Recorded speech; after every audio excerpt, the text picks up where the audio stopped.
Welcome everybody to the third episode of the Found Faith podcast, and it's really crazy to say that we're at the third episode already, considering we started a month ago, 2 months ago. Yeah. And well, the vision's been there for a while, but it's crazy that we're in the third episode already. And per usual, I'm your host Will, and I'm joined by my co-host right here, Daniel. Daniel, and the family calls him what? Dude, I was just talking to my sister about this. I've never introduced myself as Danny. I've only known you as Danny. That's the thing though. Everybody knows me as Danny. I only introduce myself as Daniel. I've never caught myself saying, "Hey, I'm Danny." It's like, "Hey, I'm Daniel," and then everybody from there just says, "Hey, that's Danny." I'm just like, all right with that. Okay, so he's running with it because you said last episode that family calls you Danny. Yeah. So we're all family here, so we call you Danny. But yeah, bro, we're in our third episode already, which is pretty awesome. And what I think is awesome is the reception that we've been having with the episode. I told you this week that some hermanas, were coming to me like, "Hey, when is the next episode? When is the next episode?" Because as of the recording, we only have one out so far. Correct. But they've been already asking like, "Yo, we want to hear," and I was kind of shocked because it's in English. But they've been asking for it. I'm telling you, my sisters, they're telling me the same thing. Like, "Hey, people are asking about it." I'm just like, man, that's the Lord working. Yeah, and it's the power of stories. Yeah, it's the power of stories, and we're big on community here. We're big on doing church a little more, I guess, intentional. Getting to know one another, not just like we always say every episode, like putting on the Happy Sabbath mask. Or we really want to know who you are, where you've been, how God has brought you here. We want to know if your week has been rough, if your week has been awesome. So I think it's great how people are looking for that, but. That connection. Yeah, the connection. I think that's the perfect word. Yeah, the connection with everything. Speaking of weeks, though, before we get to our guest, how's your week been? Yeah, my week this week, it's been a little tough, dude. A little tough. Just a little bit. I was expecting to hear good things. Yeah, me too. Man. So my house situation, we kind of had our final kind of conversation with lawyers and everything happening with that. But, it was to get a final answer, but we didn't. It was one of those situations where it's like, hey, talk, come to an agreement, but it just says, hey, we're gonna push this for another week. Oh, so it's kind of still in limbo. Yeah, so it's still in the works. So that's still that's been a little tough. And then right now we have some family, kind of dealing with some things. I got an aunt out in Mexico that is kind of going through life or death situation, and it's tough, but I think for me it's just really just keyed in on my mom. It's one of those things where you hate to see them kind of go through situations like that because you don't know how they're gonna react, and of course, and everything. But I just been trying to stay there, trying to focus in on what I can and just be present for her and whatever she's feeling, whatever she's going through, just talking, whatever it is. So just man, just going through that a little bit. So, but working through that. I've actually been praying for your aunt this week, and if Danny's family, if you're watching this, which I hope you guys are, I just know that we're praying for you guys, and you have a family out here in Texas that is also, praying and really hoping the situation works out for the better. And for just your home situation, I know it's also that's also could be a stress, especially because you got your kids, you're trying to see where y'all gonna be. So so I'm sorry your week was tough, but I hope it turns around. Hope it turns around. What about you? How's your week? It's been chill, bro. Chill. Well, it's been one of those. In the evenings, it's been great because we're having like a week of prayer here, an evangelistic series here with our guest. We'll introduce him in a bit. But bro, the week has sucked because it's been raining all week. It's been raining. Well, did you see the eclipse? Of course. Oh, Which hold on to the eclipse because I need to talk to our guest about that because he had a hot take about it that I didn't like at all. Okay. But so I did see the eclipse. But bro, since it's been raining, I haven't been able to play tennis. And I don't know if I didn't tell the audience this, but when I went to Michigan, I gained like 30 pounds with it. At least 30 pounds. Yeah. When I came back, I started playing tennis. I didn't change any eating habits. I started playing tennis, and I lost like 15, 20 pounds. But I didn't change my eating habits. So when I don't play tennis, I still eat like crazy. And I'm like bloated 24/7, bro. And I get some bump boosters right now. Oh yeah. So it's just without tennis in over a week. So I've been done. So my week has been good. I just wish I got some little reps in. But yeah, I've been chilling, bro. I've been chilling with this evangelistic series. It's been a blessing. Yeah, it's been a blessing. You've been coming every week. Every day, brother. Every day. Oh yeah, that's it. I have to, but it's been great. Like it? I think the messages have been essential, especially we're all about a community about relationship. Yeah. About not being here because of tradition and custom, but being here because you want to build a relationship with Christ. And I think that this week has been something that highlight that, like the importance of God doesn't want a religion with you. He wants a relationship with you, and I think that's what we do up here. Right? Yeah. We do that up here. So I think it's very important that we stress that. So, what do you think if we bring our guest in? Go for it. All right. So you know him. Yeah, that's my guy. So our guest today is someone who is a personal friend of mine, but you guys might know if you're in the Texas Conference. He is currently serving as the conference youth director, right? Yeah, okay. He's serving as the conference youth director. He's been there for a couple years now, like 4 years. Less? A year and some change. A year and some change. And he's someone that we worked together since I started 7 years ago.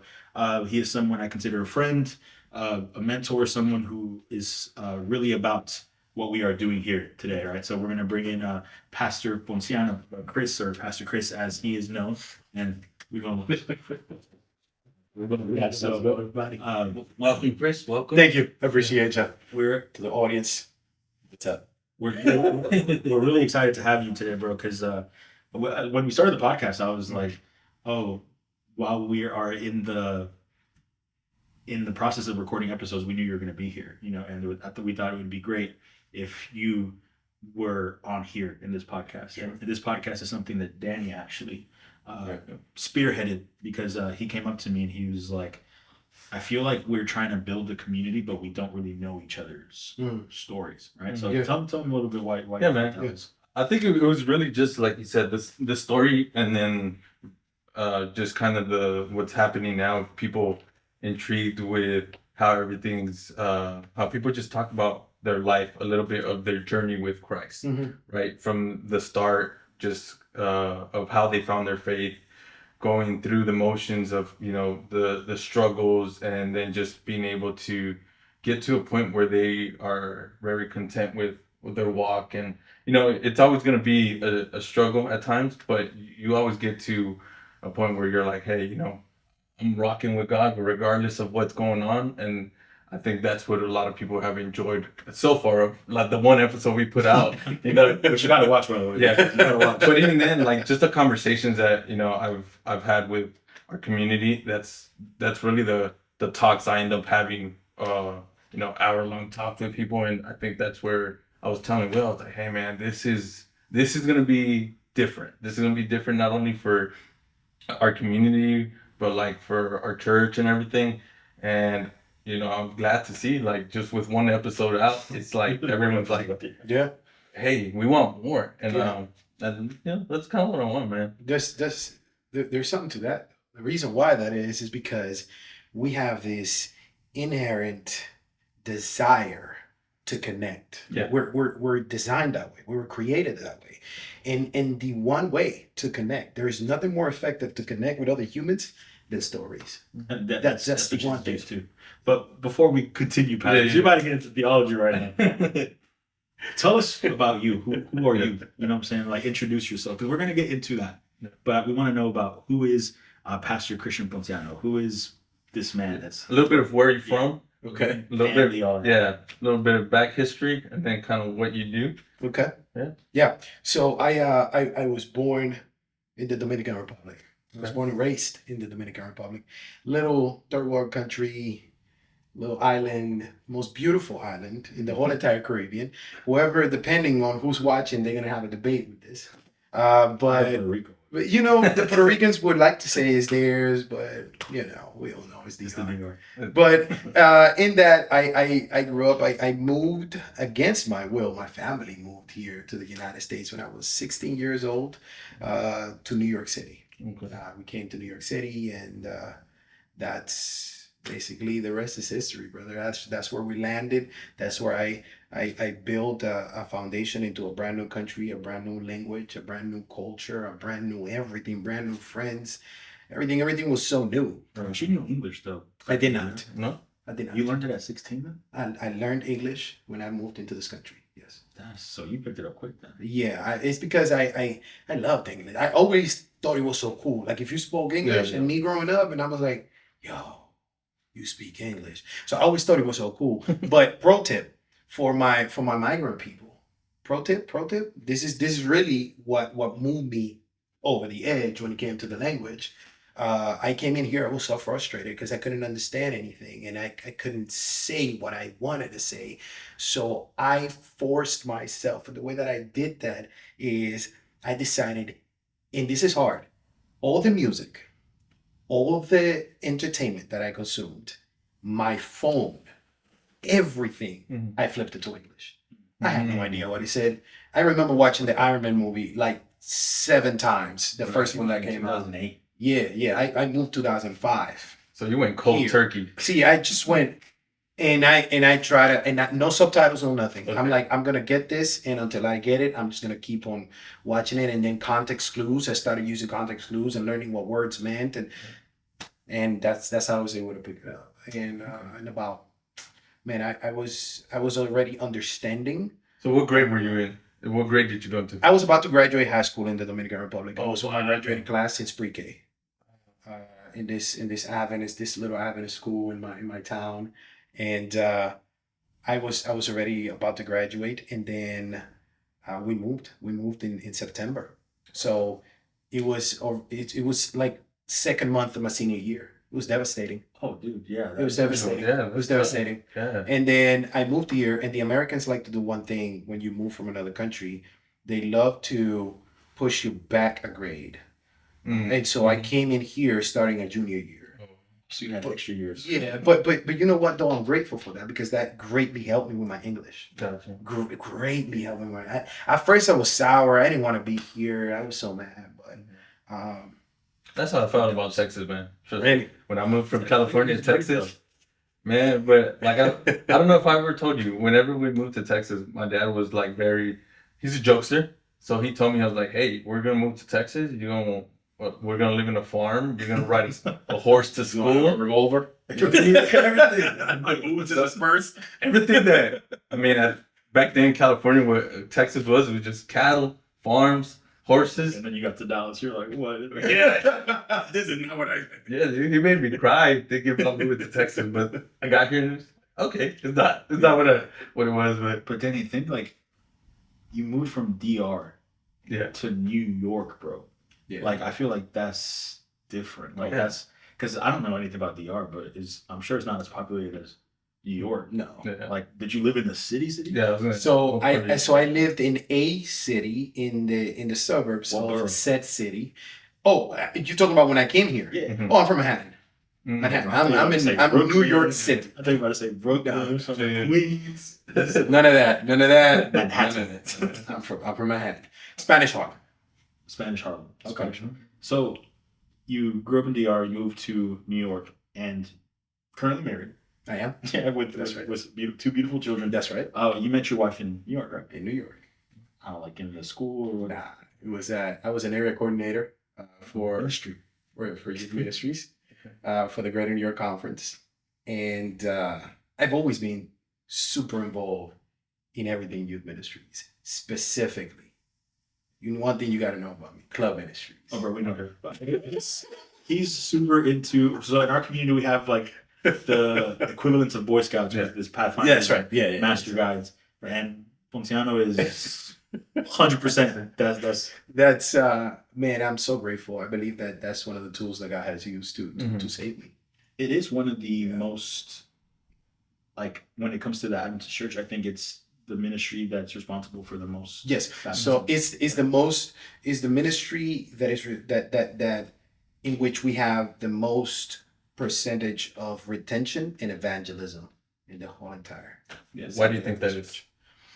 I believe, I know it is because in these club ministries, you start from an adventure, which are the little kids, and then you go in your teenage years, you become a pathfinder, and then when you're already into leadership, you become a master guide. And the one thing that all of these club ministries have in common is a community, and not only is a community, it's full of relationships that are mainly mentorship relationships. That's what's so strong about it. Intergenerational. It's intergenerational, but the mentorship is so deep. Statistically, man. Statistically, this is what the research shows, that now, in order for a young person to remain in the faith, there has to be at least 5 adults or 5 older people that know said young person, that know their name, that know their stories. Where else do we find one single teenager and or young, older teen in a community where 5 older people know his or her name? Alchemy. Well, yes. But you know was the thing. The beautiful ministry that you guys have here in Alchemy, sadly, is not the usual. Yeah, you see what I'm saying? Yeah. The average church doesn't have an alchemy setting. Yeah. But the Pathfinder ministry is so much more common. And the thing is that the Pathfinders have a counselor, the Pathfinders have a director, the Pathfinders have a secretary in their clubs, the Pathfinder have an instructor, and different teachers for their honors, and a pastor in the church. Yeah. All of these people know the name of this one Pathfinder. So by the time that Johnny is 17, there is a wealth of people in the church that know Johnny, his story, his family, in some way, somehow has mentored Johnny to get to that point. So it's going to be a lot more difficult for Johnny to just say, you know what, I'm a nobody here, I'm out. Yeah, it boils down to the community. Absolutely. Like having relationships. Finding that home. That's it. And that's where, we got the word faith finds home, and we think that's literally what makes people want to explore Christ, not as a religion, but as a relationship. Absolutely. And so going on a bit about, because you've been the speaker for us this week in our Week of Prayer evangelistic series. You have really hit something that I want to talk a bit about, because it's something that seems like it should be but I feel like it's not practiced a lot. Right. And it's that concept of religion versus a relationship. Yeah. Why do you think that's something you are hitting so hard?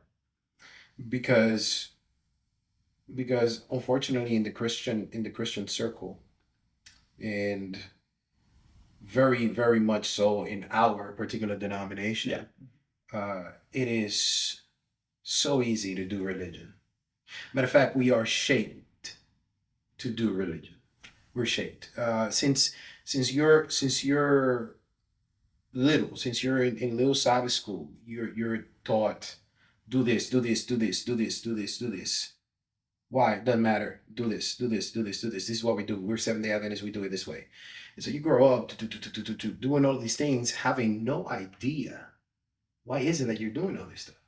The difference between, and I know that this has been a popular concept that has ran before, the whole relationship versus religion, but the key difference between those is that religion is just a set of rules that you're following, a set of traditions. And relationship is a connection in which you know the meaning, the significance of said relationship, and the reason why you are in that relationship. You see what I'm saying? It's not that I'm trying to say, oh, any organized church is bad. No, absolutely not. I am a part of the Seventh-day Adventist Church because I believe that this is the closest denomination to the group that Jesus Christ is coming to get. And that group, we find it in the book of Revelation. It has 2 characteristics. Those that keep the commandments of God and have the testimony of Jesus Christ. We're not going to go into the crazy theology of what that is. I mean, we could. But I know this is not the forum for that. But I am a member of the Seventh-day Adventist Church because I believe in that. Yeah. And I believe we are part of that. So denomination, yes, is important. But beyond denomination is the relationship factor. Is, do you really know Jesus? Do you know why you're here? Do you know why you give tithe? Do you know why But you don't go around and getting drunk and having sex before marriage and all of that. Do you know why you do that? Are you just following a couple of rules that somebody told you one day because that gets old real fast. Yeah. Mm-hmm. But when it comes to relationship, then it's not about it. And you hit something because yes, listen, we're an Adventist church, right? Yeah. And we have doctrines, we have beliefs. But too many times they're presented without Christ. And we had that conversation. If they are presented without Christ, then they're useless to us. It's just part of belonging to a selective club to belong, but not because of intentionality. Exactly. And that's why I think what you've been covering here this week has been so great, because it's like you are covering doctrine, but in a way that it's Christ-centered. And I don't think those two should ever be separate. And I really just want to touch on that.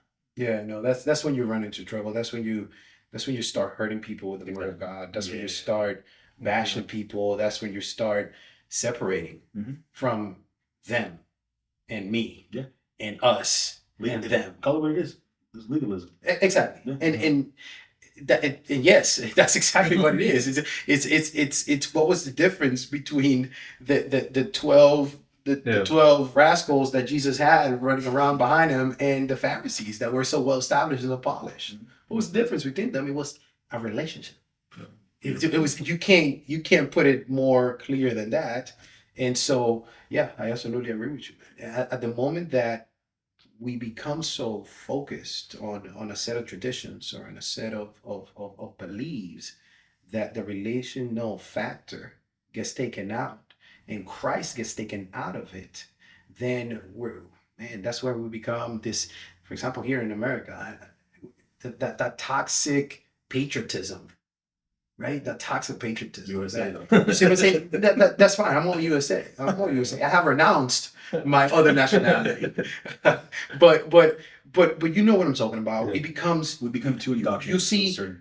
You see this one thing, and this thing is the only thing that matters, and nobody, no matter what, and it doesn't matter who I have to run over, this is what it's going to be. Yeah. It's devoid of relationship. And when you take Christ out of religion, then you become that. Yeah. You become an ugly. And Danny, I think this is a perfect, time to ask him, because this obviously isn't like you're a pastor now you've been a pastor for what, 10 years? Yeah, going on 10. So this is obviously something you've had to cultivate over time, Yeah. And the way our pod works, Danny's going to ask you that first question because I think it's important for us to know where that genesis came from. So yeah, and I think everything you touched on is important, and I think that I was going to reflect it back to just kind of the when we revealed the new kind of alchemy that we're trying to do.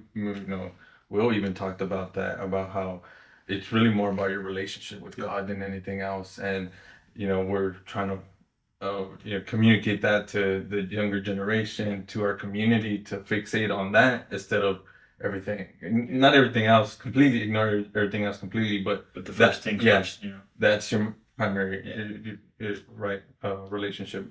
But yeah, so to start it off, man, Chris, is if you can just talk to us, tell us how you found your faith, how you it can be when you kind of decided to give yourself to God. But what was that point of you saying, hey, this is how I found my faith, or giving yourself to God? Yeah. So I was talking to Pastor Will last night, and I was saying, I don't have one of them juicy testimonies. People that have these testimonies like, yeah, man, I was out there and doing all kinds of things, and I got shot 15 times, and I died and came back to life. I don't have any of those testimonies. I was, what I'm saying? Yeah, like some people that know. You haven't got shot before? Nah, man.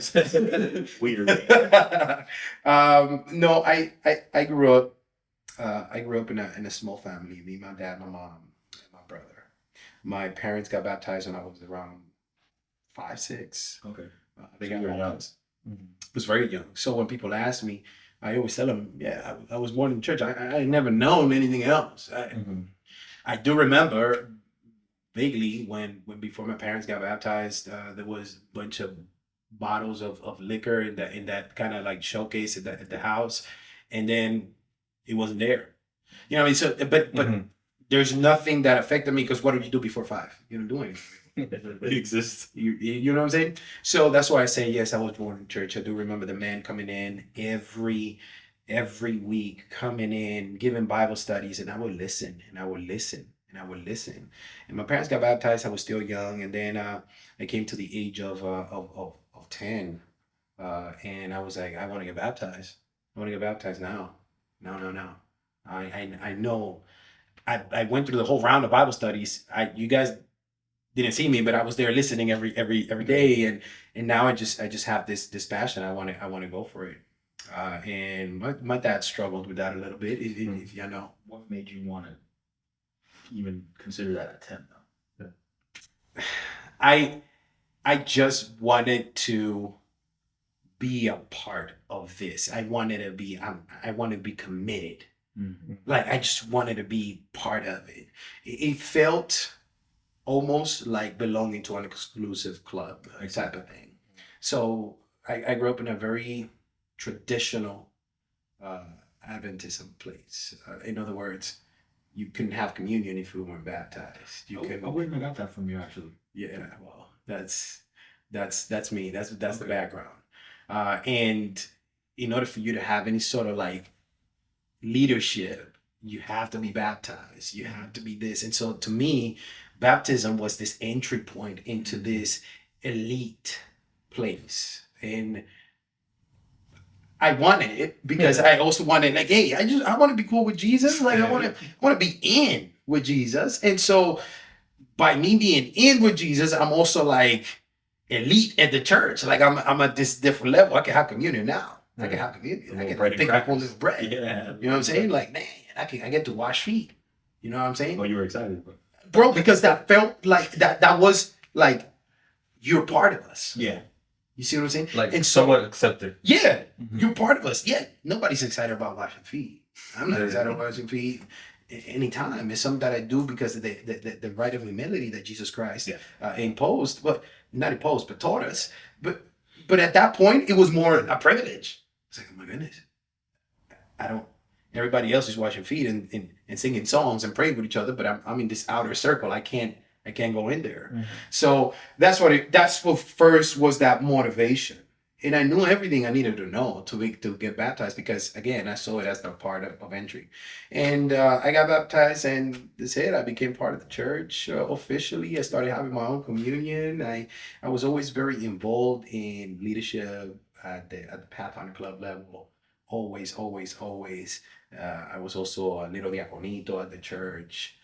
My dad was always an elder. Oh, okay. So it's you know what I mean. It's always kind of been on the. But why do you think that is? Expectation. You know what I mean? I was gonna say, why do you think that is? Like, why do you think like you just felt like not only with your leadership, but like it seems like from your parents you kind of saw them follow that as well. Do you think there was your parents role modeling that for you, or it was something within you that was just like, man? I don't think my dad was consciously role modeling anything. He was just being himself. My dad always was also very involved in the community and leadership in the community, particularly politics. My dad was big in there. So he was always holding some sort of office. He was the attorney general for my city at some point.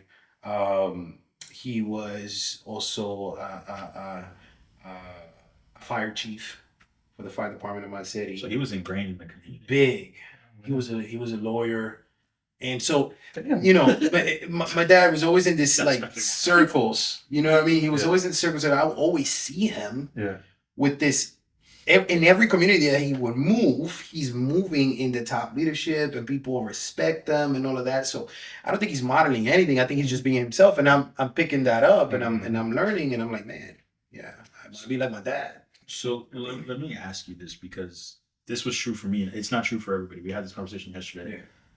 Because I got baptized around like I was 8 or 9, but I didn't know what I was getting baptized to. Mm-hmm. And I feel like when I was 8 or 9, I was getting baptized to, like I want to be part of that group, like you said, but I didn't understand it till later. Yeah. Do you feel like when you got baptized, you had that already understanding of what was going on? I know. Because you're also a pastor, so there has to be another calling, Yeah, no, I knew exactly what I was doing when I got baptized. I knew the meaning and everything that I was doing, but it wasn't real relationship for me. Exactly. I was reflecting faith, right? I knew that if I'm this good boy, I get baptized, I act a certain way, I wear a certain tie, and I say certain words, the adults are gonna be like, "Oh, this is the next. This is the next pastorcito guy over here," which this is not my dream in life. I do not. Now I do, but I did not want to be a pastor. My first degree is in biology and chemistry. This is not. I worked for 2 years after that. This is not my dream in life at all. So while that call was always there since I was a child, I was very against it. I didn't want to be at all a pastor. But to speak to your point, yes, that the actual understanding of what I was doing of this relationship that I was supposed to have came later.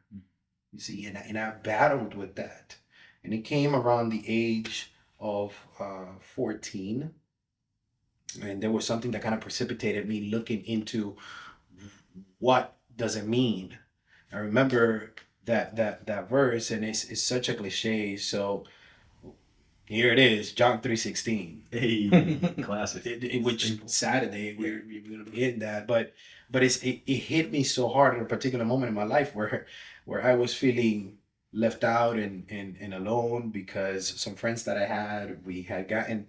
It's a whole story, but they had gotten me to get into a fight with a much older dude that had bullied me, and so I had these friends, and they were like, "Now you're gonna have to fight him." And I'm like, "Bro, what you mean? I'm not trying to fight nobody." They're like, "Nah, bro, he disrespected you. You're gonna fight."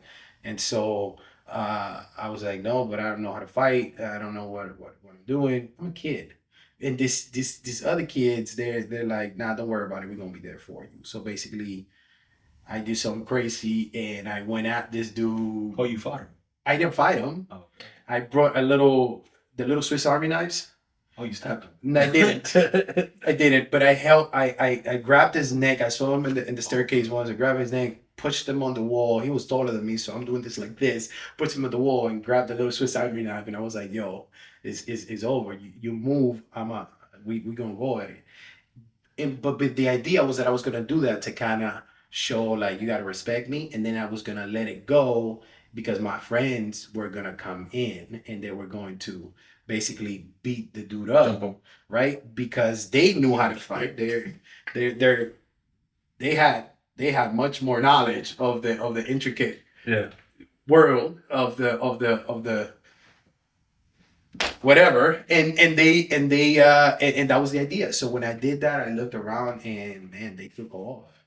They just left you there. They left me. So I was scared, and then I ran away, and then I was ashamed because bro, why do I look like running away? Like I'm like, but this is not what I'm supposed to do. How am I gonna get respect if I'm running away? Yeah. So I ran away, and it really hit me hard. Like, yo, they left me, they abandoned me. So man, I was crying. I was a kid, man. I'm 14. I'm crying, man. I'm struggling with the idea of like, yo, they left me. And then that's when I sat down. I went up to the roof of my house. I sat down and I opened my Bible, and the first thing I thought to go to was John 3:16. And I read it in light of what was happening to me, and it was like a bomb went off in my brain. Like, yo, no, Jesus loves me, and he's with me, and he's my refuge, and he's my strength, and he's my everything. And that's when that aspect of relationship started kind of coming into my life, and I was just 14. So that's when I started to get it. And that's a big moment because it's like you experience the like, hey, my boys kind of just left me here. Yeah. Right. And then you're like, where do I turn to? So it kind of became, well, what you said, instead of like just a religious thing you did, it became something you depended on. Exactly. So that's like I think that's actually is the epitome of what we want to find, like that moment where you had that experience. That's right. With God. That's right. And when you're 14, just thugging it out. You see what I'm saying? Like, we out here in the streets. Yeah. You know what I mean? Bro, to be 14, have some, at knife point, like that's. Bro, but it was a Swiss Army knife. It's like damage though. It was like this little thing. I don't know what I was doing. Again, I'm reflecting everything. I'm not doing anything for myself. I'm reflecting. And even when I got to the roof of my house and I opened the Bible, I was reflecting because this is what I've been taught to do. Like, oh, you got to go into scripture. You got to go into, and so I did. But in the process of doing that, that's why I'm not so concerned when we see our little kids, our little adventurers reflecting. Like my daughter, my son, they do that. They reflect their faith. They sing the little songs because they know that as soon as they say, I love Jesus, I light up. And so does my wife. And so they know that gets a reaction, so they do it. But that's okay. It's the start of something. The process. The problem is when you are here for years reflecting faith and you don't have your own relationship. That's the problem. Yeah. That makes a brittle faith. That makes a feeble faith. That makes a circumstantial faith. That's what that does. And what I'm seeing is that in our young people, one thing that we got to focus on is making that conversion from reflective faith to relationship, and that's where it's at. And that flip began. It began for me at 14. So you call it reflective faith because in when I pastor, I call it from your God to my God. Yeah. And that's kind of basically the same thing. Yeah. Your God to my God, because we all hear about it, we all read about it, we all learn about it, but there is like a flip where it's like, it's not just my mom's God, it's not just my dad's God, this is it. This is me. So before you finish, I was like, finish the story. So what happened? Afterwards. So no, basically, because I ran, they told the principal of the. Was that school? It wasn't at school. It was in a music. It was in a music institute. Okay. So I was learning how to play the recorder. That's In this, that's you know what I'm saying? there. That's right there. If you listen, That's if you gangster. don't know how to play the recorder, you got to learn how to play the recorder. that's gangster. It's in the recorder with us, the instrument right there. So I was learning to play the recorder, and they basically went and they told the principal because they ran, and so I got in a ton of trouble. I got into so much trouble, but I had already sorted out my stuff with God. So, and that's why when tough times come into your life, don't be so quick to dismiss those tough times. Don't be so quick to like, oh man, everything bad happens to me. Life is horrible. You see, why I can never get away a break? Why can I ever catch why can I catch a win? Why? Why me? See what I'm saying? Like, yo, wait.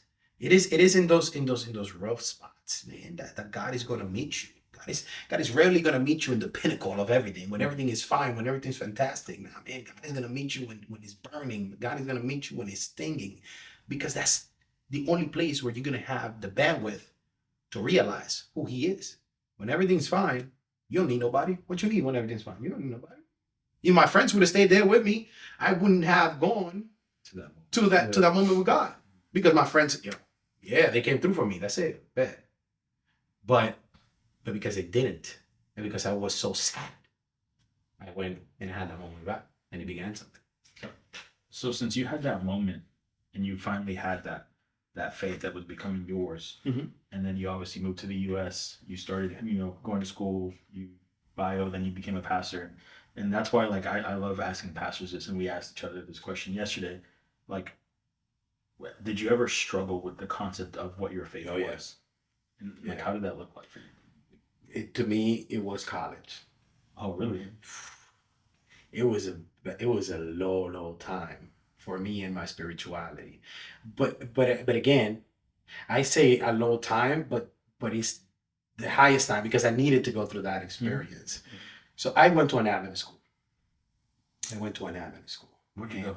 I went to Atlantic Union College. It is now closed, so don't go looking for it.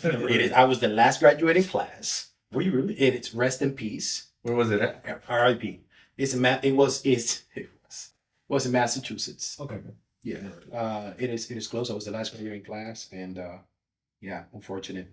But that's where I went, and being there, it was my first time away from home, So New York City is 4 hours away from Lancaster, Massachusetts, where the school was. And I was, for the first time, away from my family, away from my church, away from my friends. And though I was in an Adventist setting, uh, that doesn't mean that it is conducive, of course, to your relationship with God. I believe in Adventist education. My children will go through Adventist education. I want you to go through Adventist education. Adventist education is sent by God, from God to us. I believe it. But just because you go to Adventist education does not mean that you will have an amazing spiritual journey. Just letting you know. Just letting you know. But to pick that up again, it was there where I started to figure out who I really was. Because no longer I was in a place where I had to reflect. Because even though at 14 I had that moment with God, I still reflected faith. I still went through the Dog and Pony show a lot, right? And then when I was by myself in this place, in this school, that's when I really started finding out what I'm about. What do I believe? And so I had gone through several struggles and disappointments with people at the church and with the church. And I continued to have my relationship with God somewhat. But when I found myself in that place where I had freedom and I didn't have to answer to nobody and I didn't have to reflect, and a bunch of other people that call themselves the same thing that I call myself, but they are out here like wilding out. So who are you? Wilding out. I'm like, yo, so these are really, don't mean nothing. So all of that disappointment came to a funnel right there at that moment. And in all of that disappointment, I just stopped caring. My thing was I can never tell you I left the church. Oh, I left the church and I had this amazing journey. No. I just stopped caring. I didn't care. Sabbath, who cares? Church, who cares? Bible study, who cares? For what? What's the point? Praying? Who cares? So that difference is dangerous, though. That's where I was about to get to. That's what it was. It was complete apathy. Yeah. To anything that had to do with God. I was like, yeah, God's fine, whatever. Okay. I had to go to chapel to get credits for chapel. I had to go to chapel, so I was sitting there, and I'm like, cool. All right. Then I'm gonna go about my business. I didn't have to go to church. Nobody would take credits at church. So there was almost a whole year that I didn't go to Sabbath service at church. I would just stay in my room, or I would just go shopping on Sabbath, because I didn't care. I was like, what's the point? Why can't I go to the mall? But yeah, I know Adventists still shop on Saturday, but why? I don't know, and I don't care. See what I'm saying? Mm-hmm. So that apathy was draining. It was draining. It was a really bad moment in my life. And were you aware of that though? Yeah. Like that you were just kind of just going through it? I was very aware, and I saw myself drifting, and I was able to pick it up. Like I was able to be like, yep, I'm drifting a little farther this time. Yep, I see it. Oh yeah, it's Friday night, and we're going out to I don't know, eat, or we're going out to bowling, or yep, I see myself drifting. Oh yeah, whoa, it's Saturday, and I'm here walking into the mall. Yeah, this is not good. But I didn't care. See, and so what brought it all to a stop was I was in a relationship with a girl there in at the school, and because the Adventist world is so small. Oh, yes, sir.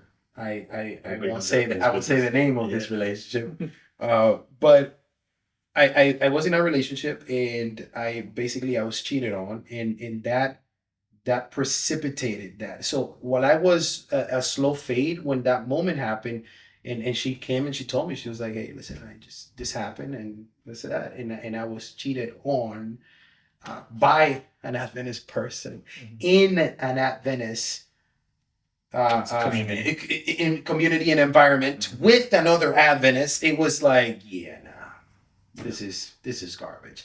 So a slow fade became a very quick downhill.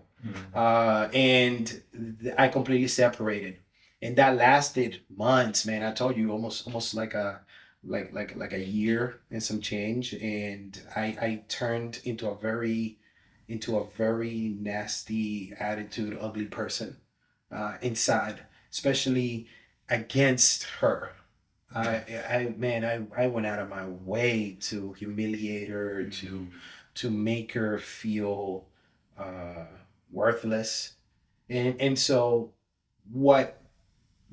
Because eventually, I assume that you guys want to know how this ended, right? How I went from that and it turned into a genuine relationship.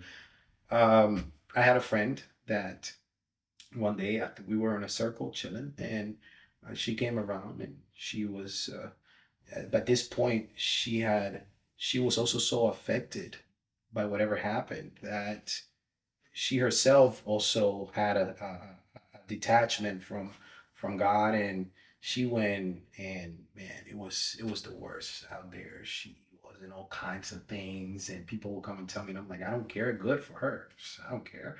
But she was in a really bad spot, and she had gotten pregnant by this point with somebody else, somebody random, and I was talking in that circle of friends, and I was like, yeah, so and so, I didn't care, so I had no filter, no nothing. I was like, yeah, so and so, this, that, and the other, basically talking in the most non-Jesus way about somebody, right? And a friend of mine, he was to this day I will never forget that. He came up to me and he was like, yo, let me talk to you. I'm like, what's up? And he said, at that point, I always, again, remember, I never really lost my leadership in my local conference, and I would go preach from here or there, and sometimes to different churches that wanted me to go and preach, and I would go preach. And then he basically called me out. He said, listen, man, I got a beef with you. You cannot go out here calling yourself a Christian and preaching and doing this like little leadership thing that you think you do, and still treat people the way that you treat so and so. That's you're being fake, bro. Like you're mad fake. That's not what you're supposed to do, because Jesus wouldn't be doing that. So how you out here calling yourself a Christian and talking about Jesus when you're the most not Jesus thing, especially to this person? And he looked at me and was like, you gotta do better, bro. And he turned around and walked away. That's crazy. I was like, I couldn't even like tell him like, yo, nah, you're not gonna talk to me like that. Nothing. I was like, I didn't have any words. So I was frozen. I sat down and I went and I processed it. I went to my room, and that's the moment everything changed. That right there. Again, I had that moment. Remember, at 14, I went to the roof on my house, and I had that moment with God. This time, I went to my room. I sat there, and I weep with God. I was like, man, why is it that I'm here? Why? Why is it that I'm a Christian? Why? How is Jesus real in my life? Is Jesus even real? And so I started looking into this, and purposefully, man, I grabbed my Bible and I was like, nah, we're gonna do this. And so I started studying my Bible intentionally to find Jesus in there. I started getting involved in giving Bible studies. I started being more intentional in being involved in the spiritual things and the spiritual friends that I would have, not the other kind of friends. And I developed an actual relationship with Jesus then. That's when I actually developed a relationship. Where you found home. Where you found faith. That was it. Right. When I found faith. That was the moment, because at that moment I was like until I build a relationship, I'm not gonna stop.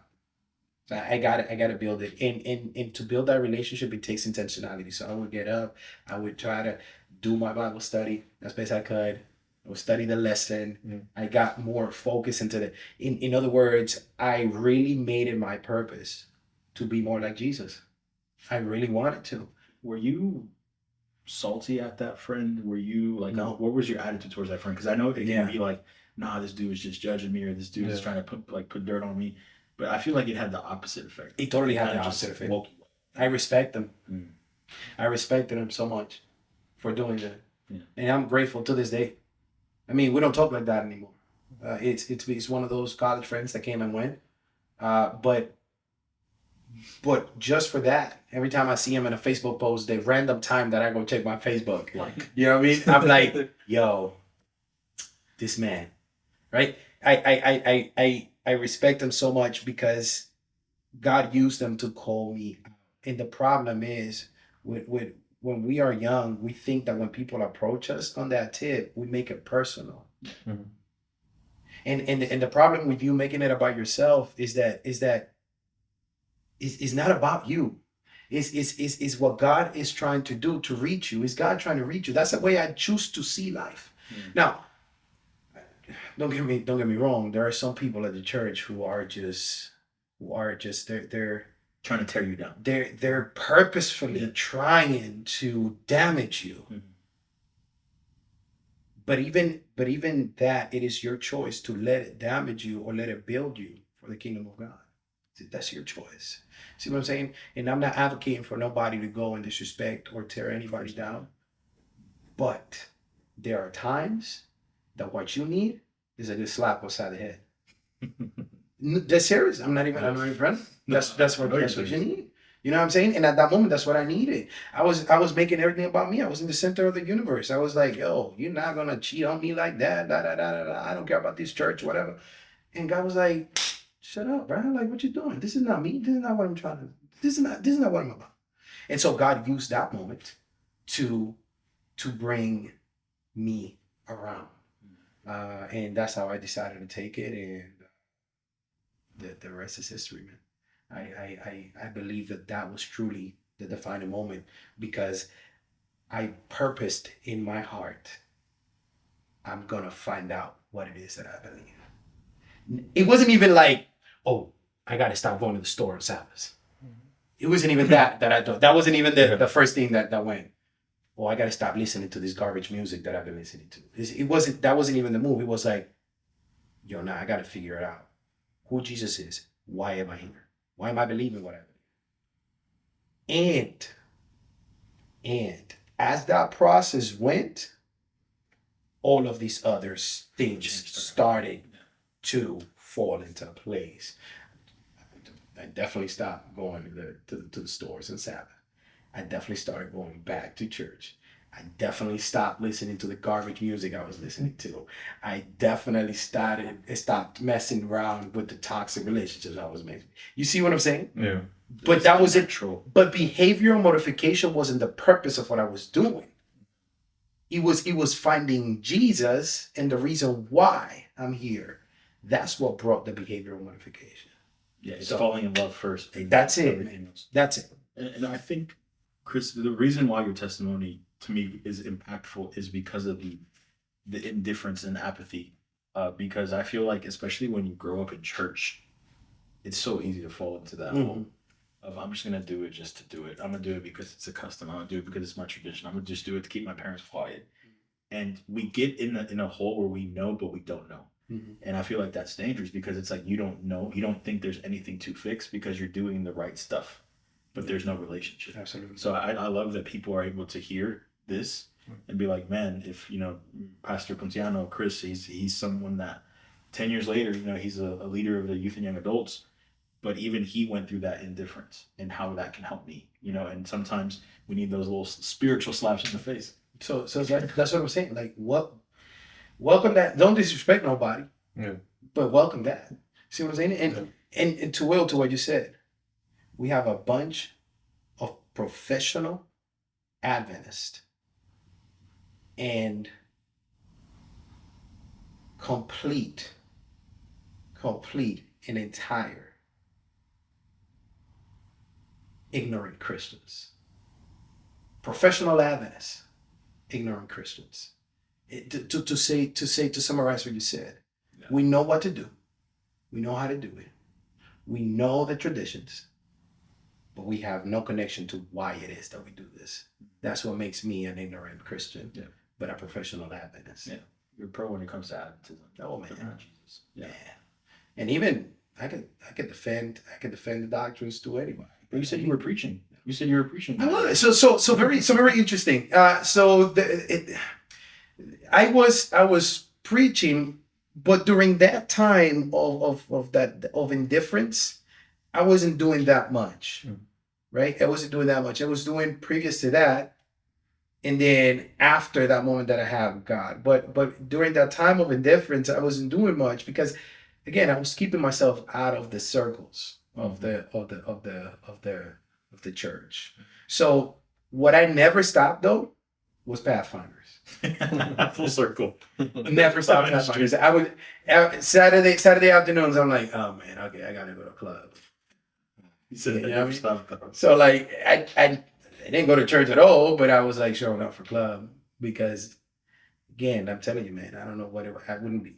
I know what it was. It was the community that you find there. It was the connection that you find there. But I believe that's what God used. And so that's what it is. That's why during that type of period, so my boy knew that I would preach here and there, but that was previous to the situation. So he's recalling what I had done in the past. Gotcha. You see what I'm saying? It's not like, plus in all of these other friend circles that I tried to introduce myself into, I will always be kind of like the odd one out because everybody will recognize you don't belong here. You know there's something else. I definitely perceive something. You're gonna be a pastor one day. I would hate it every time they would tell me that, and I don't know why they would say this, bro. We'll be in the most random settings. Trust me, the most non-Christian settings. And one of these dudes would just be like, "Why you here, man? You're not supposed to be. You won't be a pastor, bro." Like, son, we're talking about what you got it.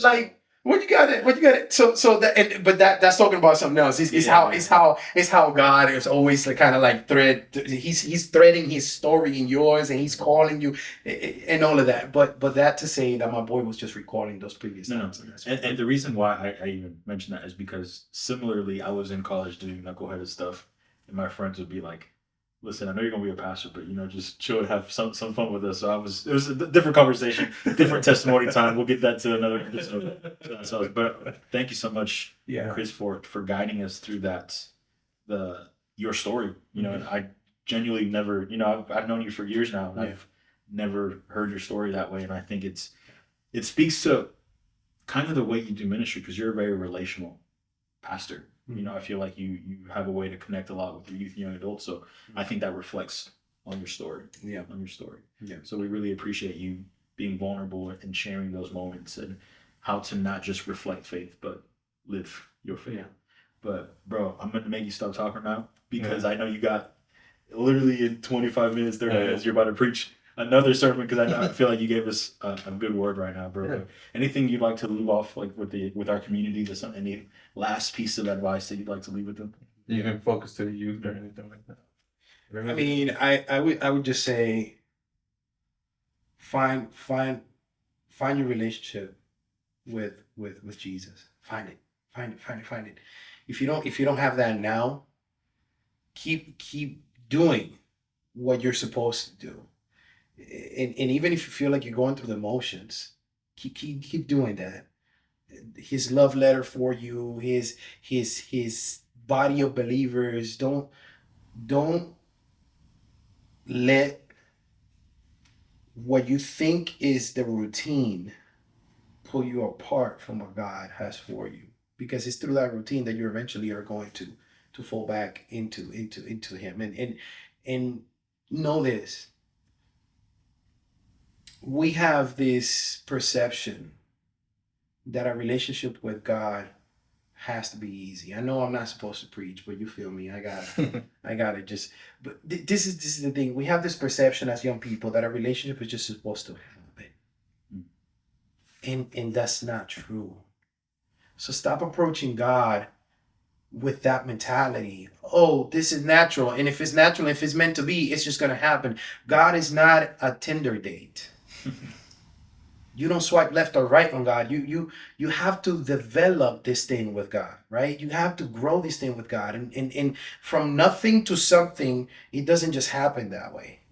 And so what I would tell you is keep doing what you're supposed to do, but understand that in developing your relationship with God, your connection with God, your real reason why to be with God is gonna take intentionality. It's gonna take hard work. It's gonna take pain. It's gonna take some modification of habits for you to be able to fit in a relationship with God into your life. As an author puts it, it's gonna take spiritual sweat.